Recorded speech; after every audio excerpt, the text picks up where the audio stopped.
I didn't write anything down. I'm just doing straight emotions. Hi everyone, my name's Jamie. Welcome back to my channel. Today we're going to be reviewing The Atlas Paradox by Olivier Blake. I saw a lot of people saying it was Olivie Blake on like TikTok. I have not heard the author say the name. I think it's Olivier because that sounds nicer than Olivie, but whatever. It's a pseudonym, so it doesn't really matter. I'm not gonna lie, I was disappointed by this book. I felt very disappointed by it, and I'm just gonna talk about everything that I liked, didn't like, was confused by, all of that. So this is gonna be huge spoilers. I'm not even gonna try and do like a synopsis of the book because I can't. I don't know what's happening right now. So we last left off the characters with them being initiated or trying to do the initiation ritual, and instead of Tristan killing Callum, somebody takes Libby and kills her. He leaves like a dummy of her that looks like she's been murdered in her place, and because of that they are initiated into it, and Libby is lost in time. She's being held captive by Ezra. What I will say, like I said in my last video about this, I was sleep deprived when I read the last part of the book. But what I gathered was that Ezra and Atlas were working together, and they had made a plan, and that's why Atlas had chosen these 6 specifically, and that's why Ezra was even dating Libby in the first place, because he needed to get close to her, and that's how he found Libby and Nico, that they worked together and all that. I'm trying to fix my hair.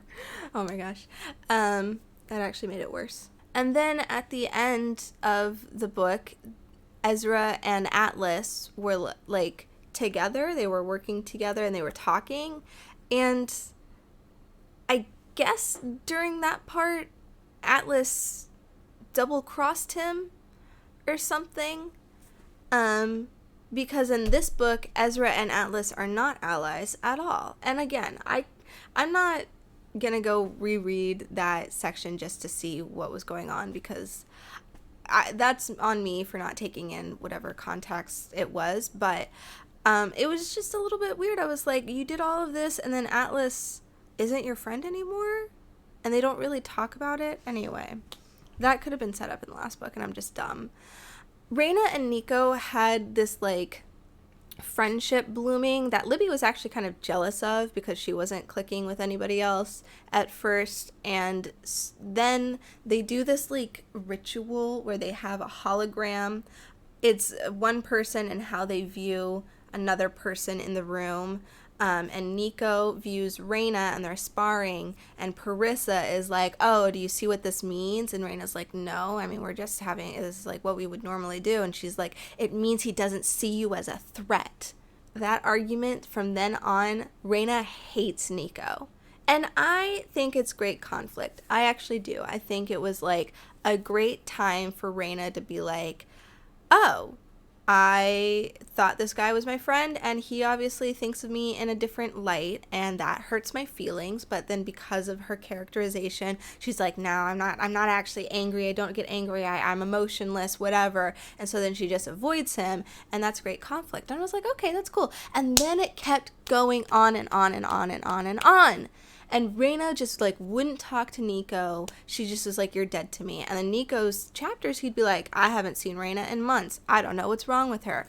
Why wouldn't you go talk to her? Why wouldn't you go talk to her? That's a theme for the entire book, is that nobody talks to anybody. They don't talk about their theories. They don't talk to each other about what's going on. They have Raina and Callum are working together. Tristan and Nico are working together. Parissa and Dalton have this thing, and then Parissa is kind of like does something in this book. I don't know. Something that was very frustrating about the structure of this book is, well, first of all, I had no idea where we were timeline wise. And not even like, oh, Libby's traveling in time and Ezra's doing time travel stuff. Not even that. It's just there's a year that the 5 initiates are in the manor. I had no idea where we were at any point. And I'm not saying that there should be dates of like, this is the spring, this is March 3rd. So like a good example is Tristan and Nico are doing this experiment to try and get Tristan's power to work, and it has to do with him having near-death experiences. So they end the chapter in Tristan's point of view, and Nico like attacks him, and Tristan's like, oh no, I'm about to die or whatever. Blackout, next chapter. And it's a different point of view, obviously, that's the way the book's structured. But then it's like, it's been weeks since this one event or whatever, or, you know, months later or whatever. And you don't get a sense of what has happened. And then when you finally get back to like Nico or Tristan's point of view, they talk about how they've been doing this experiment for months and nothing's happened or whatever. You don't get that information when you need it.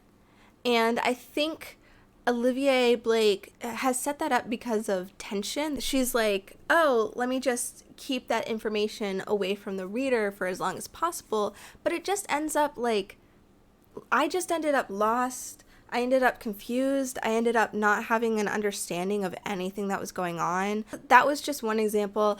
Almost every chapter ended with like a character piecing together something. They'd have a conclusion. They'd be like, oh my god, I finally realized it. And they'd go and confront somebody, and there'd be like a one-liner at the end of the thing. And then it'd smash cut to the next chapter, and you wouldn't get that information that the character has until their next point of view. And they'd be like, it's been months since I confronted Atlas, and this is what he said. After a while, I just didn't care at that point. I was like, fine, don't tell me. Keep your secrets. That's fine.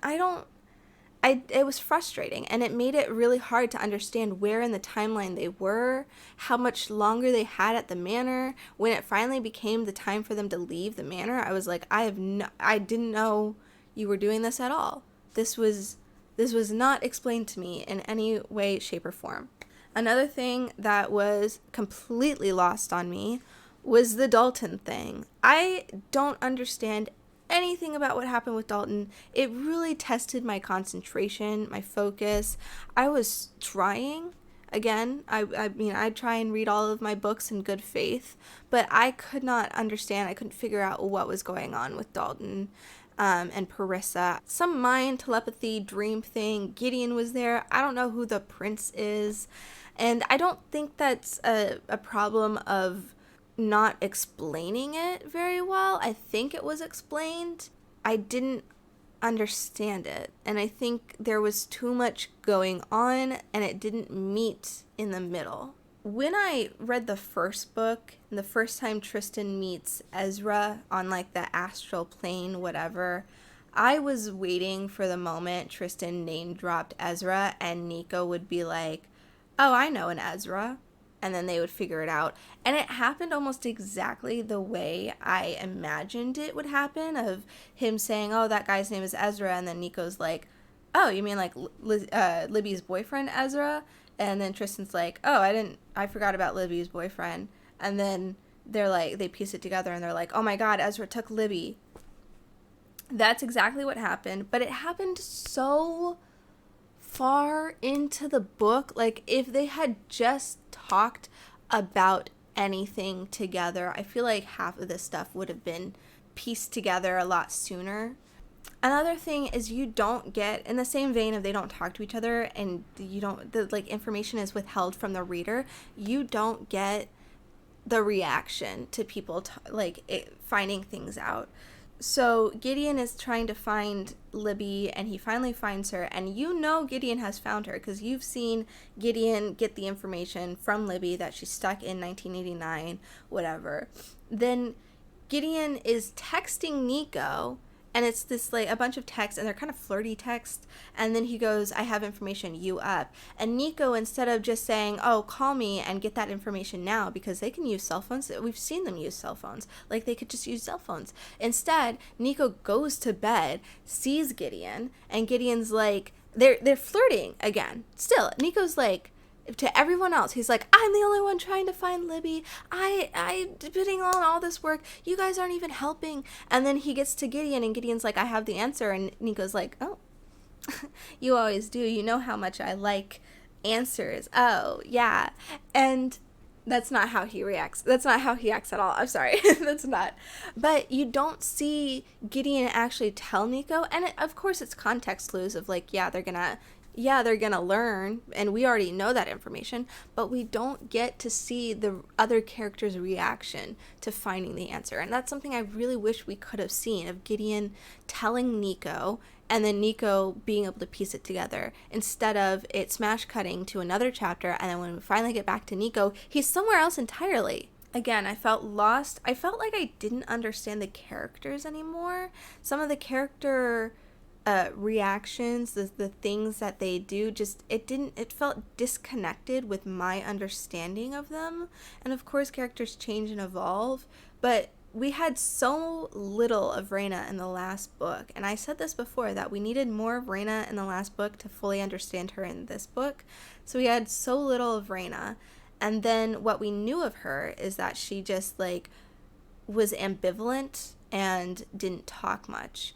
And then this entire book, she's full of rage and hatred, and she doesn't want to be used by people for her magic, but she's letting Callum use her, and Callum's like, everyone's going to use you at one point. And I feel like I missed a step going from the last book to this book. And Reyna is probably the biggest example, because she had such little impact in the first book. So then to have her be such a bigger character here, it felt not earned. Like I wasn't supposed to be knowing this about Reyna.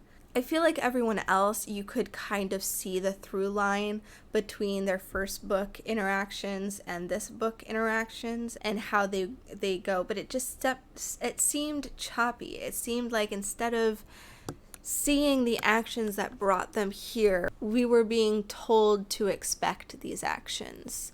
When I was in high school, I read the Young Elites series by Marie Lu, and I had loved the Legend series, so I was like, oh, Young Elites, this seems really cool. And I didn't even read the third book, because the second book was so weird to me, and it's the idea of the girl wanted to be a hero, but because of all of the misfortune and people using her and things like that, she had a villainy arc. She became the villain. And that is just a trope that I kind of hate, because so many times it does not work out, and it just seems, I don't want to say cringy, but it seems juvenile. I don't know. Maybe it's just because I want my heroes to be heroes and my villains to be villains. That's a me problem. But that same idea seems to be happening with Reyna and Callum, is that they were heroes, they wanted something, and they were wronged, and so now they're traveling into villainy, and that seems to be the direction that they're going for.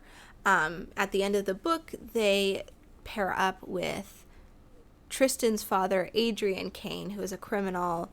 I had predicted that in the last video of like that was going to happen. I didn't think it would happen this way. I thought it was going to be more like Tristan having to ask his father for help instead of Callum and Reyna going to do it. But that's whatever. I mean, it still is happening. My prediction was correct. But that seems to be the way of like they're all going to become villains, right? They've been pushed so far that they become villainy. Just because that the author wrote something that didn't align with my expectation doesn't mean that the book is wrong or that the story is wrong. This was the story that the author wanted to write. I have no say in that, and she's not writing to please me specifically. But I think I would like the story, the actual story plot beats, more if the writing and structure of the book wasn't so frustrating, and how they like never talked to each other and they never communicated. And again, and Libby, she was like all over the last book. She was so cool, she was so special. But then this book, she's just like barely in it, which I get. It's like she's stuck in another time dimension, I get, so she can't really be in it, but I wanted her to be in it because Libby is like the reason I was reading this book. And so a couple weird things is Libby meets a girl, I believe her name is Belen Jimenez. Libby and her like have not a relationship, but they have like a thing going on, and Belen really likes Libby and thinks that she can change the world, and then Libby is like, actually no, I'm only doing this for selfish reasons. And then Belen's like, oh my god, you suck, and they don't talk to each other again. And then Belen grows up, and we get a chapter of Belen, and we've seen that she's working with Ezra at first, right? And so we get a chapter with Belen, and Belen is like, that time with Libby, it really changed my perspective of the world. And she has a lot of good reasons. She has a lot of good things of like, they could be using magic to find alternative energy sources, so that she's Filipino, so that people in lesser developed countries aren't suffering because of your energy consumption. And she's a renowned scientist and professor and whatever. And as she's talking, I'm like, they're really gonna make this girl who has very valid reasons, they're gonna make her an eco-fascist, and like she's gonna be a villain, because there was no other reason that she would be working with Ezra if she wasn't gonna be the villain, right? She starts dissolving into madness for, this maddening rage to change the world, and nobody's helping her change the world, right? And then Ezra just kills her. Like at the end of her own chapter, Ezra just kills her. I'm reading it and I'm going, wow, they're really making this girl like an eco-fascist. Like that seems really wrong and bad. Like I can't believe she's gonna be the villain. She was wronged, and I kind of agree with her, except for the eco-fascism stuff. And then Ezra just kills her. It's like, why was she like, you could have just left her in Libby's chapters, like the way Libby describes her. I didn't need a chapter of her accomplishments and her diving into ecofascism. It could have been in Ezra's point of view. We could have seen Ezra talk about her and then kill her. But no, we get a chapter in her point of view where she talks about her entire life's work, and then she just dies at the end. And it's like, why did we need that? We didn't need that. Again, we have another chapter at Ezra, like at the very end. He's got a couple chapters throughout, but he has a chapter at the end where he's talking to Atlas, and we get huge info bomb drops about things that have been very poorly set up throughout the entire book. In my opinion, poorly set up. And then he turns around and Libby's back and she kills him. Our big bad, Ezra, is already dead.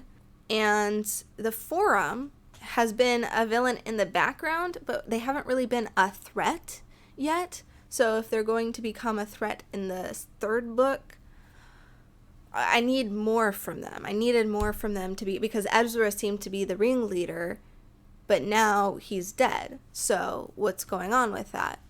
I had no idea what was going on with Dalton, or his relationship with Parissa, or because at the end it seemed that they faked the breakup, that they had breakup and that they were working together. I didn't get it.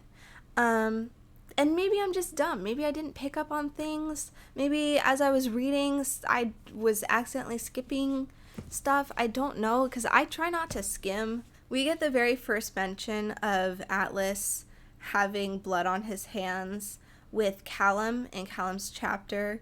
He's talking to Atlas about something. We've seen that Callum has read Atlas's dossier that the archives has on him. But Callum is talking to Atlas, and they're having kind of a disagreement, and then Callum is like, the blood on my hands, it will never be as much as yours, or something like that. And then he goes, you killed them. And then nothing. And I'm like, killed who? Killed who? I felt like I skipped something, because obviously Callum and Atlas knew what they were talking about, but I, as the reader, did not know what was being talked about. And then we get some, I guess, backfill where Callum is explaining to, I believe, Reyna that the 4 people that survived in Atlas's year all died, and that Atlas didn't actually kill them, but they died eventually throughout their life, and that blood has to be on Atlas's hands because he conspired with Ezra. But they don't know Ezra yet, so they're just like, it must be Atlas's fault. But then you're like, oh, it's because he conspired with Ezra. And then at the end, Atlas is talking to Ezra, and he's like, yeah, those 4 people, they're dead because of me, because I worked with you, and all of this. And it's like, I feel like that information could have been explained in a less clunky way, so I could actually care about this. I could actually want to know more about it. Instead of feeling like a mystery that I could be invested in and I could figure out with the book, it felt like the book was just withholding all of the information, all of the clues, so that I wasn't allowed to learn about it.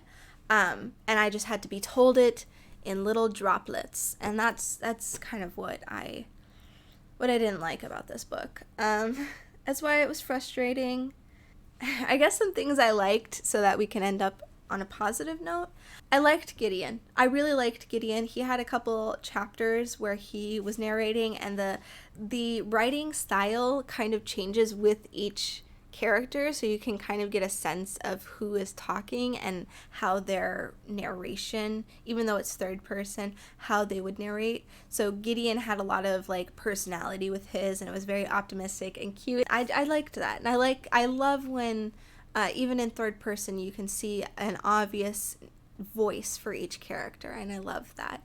I liked Parissa and Nico. I liked that pairing. I liked Nico and Gideon a lot more, but I liked that Parissa and Nico had this cute little moment together, and that Parissa really cares about him. It did make me feel like Nico's supposed to be 22-ish, 22, 23, but I could only imagine him as like a 16-year-old because he was just very immature compared to Parissa and Tristan, kind of.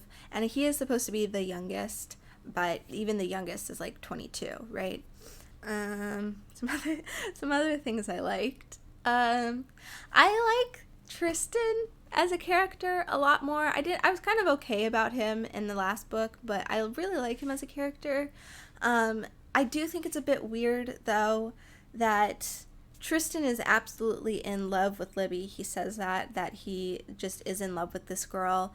And then you hear Libby, and she's like, yeah, I kind of like him. Kind of, I don't know. Even in the last book, she says that the version of Libby that slept with Tristan is no longer her, and that she's always changing and stuff. And so, I don't know. I like Tristan and his relationship with Libby. I am a bit worried that he's going to have his heart broken. That makes me feel bad. But I do think the way he is devoted to Libby and trying to get her back is really cute. I liked it. I like it. I'm a sucker for romance, and I know this is not a romance book, so I get that there's not as much romance. I just am a sucker for it.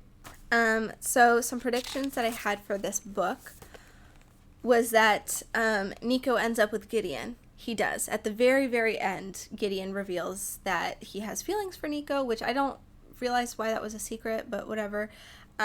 So Nico kisses him back and stuff, and yeah, that was cute. I like it. Callum, redemption, and friendship with Reyna. So Callum pairs off with Reyna, and they work together throughout the entire book. I wouldn't call it a redemption. It's not like he does work with the group for the betterment of the plot a little bit, but I wouldn't call it a redemption. It seemed like they were kind of headed towards a villainy arc, and I don't like that. Reyna is actually confirmed as asexual, so that's great. And I think, I don't have it written down, but I think in my last video I predicted that they were going to have to ask Adrian Kane for help. I thought it was going to be Tristan asking him for help.